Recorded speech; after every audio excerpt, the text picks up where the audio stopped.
welcome to another exciting episode of Doug's Electronic Repair Bench.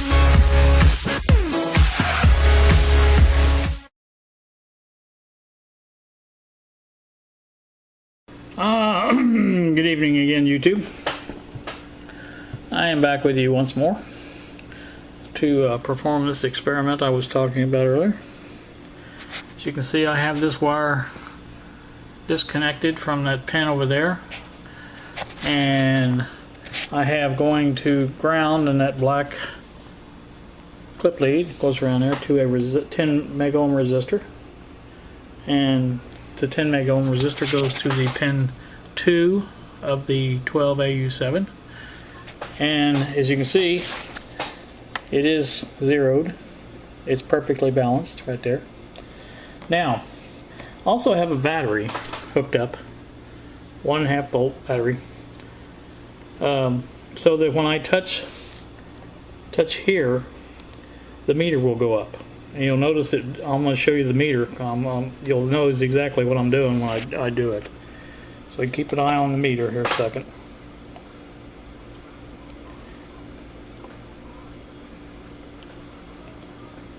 Now, can you see that go all the way back down to 0? Just that fast? Yes, it does. Goes down past 0. That's not a problem though.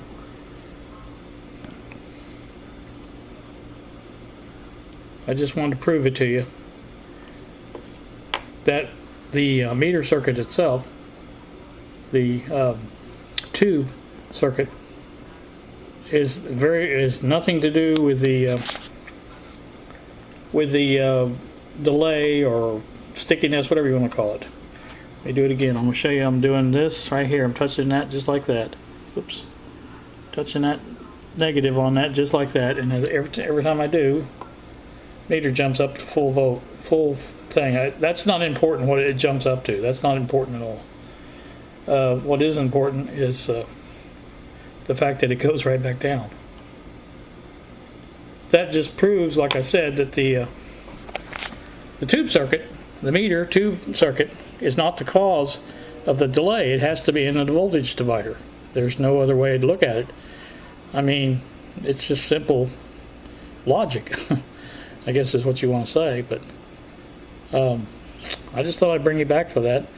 Next, I'm going to try to get a reading on there. I'm going to put voltage in the probe, and what I'm going to do is basically the same thing with that same same battery, and see if the voltage lingers here. I'll have my meter on it. If it does, if it takes a while before it goes back down, then we'll know for dead certain that the problem is in this voltage divider circuit. I was kind of wondering or hoping or whatever that it was. I didn't think the tube was bad. And it proves those two little disc caps are fine. There's nothing wrong with those at all. So I'm going to do this one more time. I can't get over how easy this was to prove now that I've lost my battery connection. Let me get that back. There we go. Alright.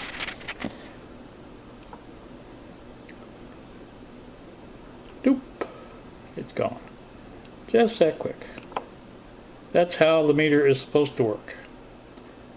Pure and simple. Now I am getting a little reading here from me doing this. I'm moving that resistor around a little bit when I do that. And I think that's what it happens when I let go of sometimes. But it goes back to 0. That's all there is to it. So, without any more conjecture, I may bring you back for the other little demonstration if I can get that set up. So, hang in there. We may be back again. Hi, back once more, YouTube. This time we will pay no attention to the meter. It's just sitting there balanced right at the moment. There's no need to worry about that because we're disconnected right there. Follow that lead around. It goes to my positive probe of the digital multimeter. It is set on 2 volts. Now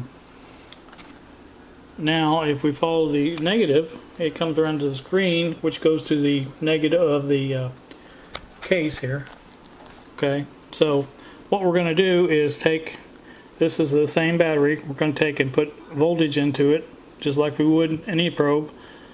What we'll do is touch this, and when I touch that, it will make a voltage appear on the voltmeter over there. And then we'll watch, see what happens to it. I think you will be surprised. I know I was. So let's go over here to the voltmeter. You can watch that really quick there. Watch it go up. And that's what it comes out to, 8.97, whatever that is, 98.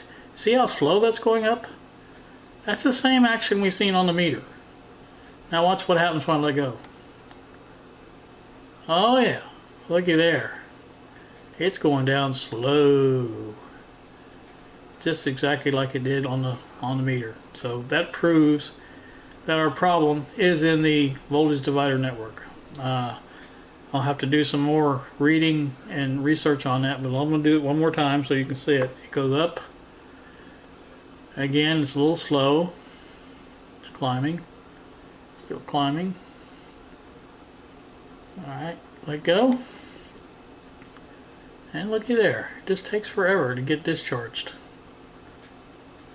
So that kind of proves where it's at, where the problem is. You know, one other thing I hadn't considered is the probe is in this circuit too, but I don't believe there's any capacitors in that probe. It should be a 1 meg ohm resistor, I believe, is what's in there. So I'm not going to watch that. It's going to take forever to bleed down all the way.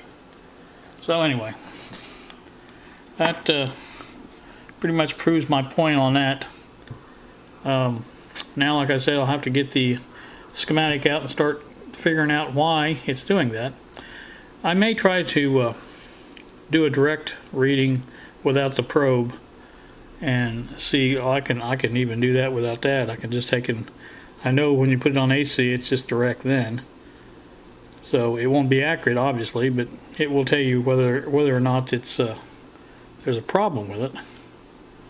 I do believe that. So let's try that real quick.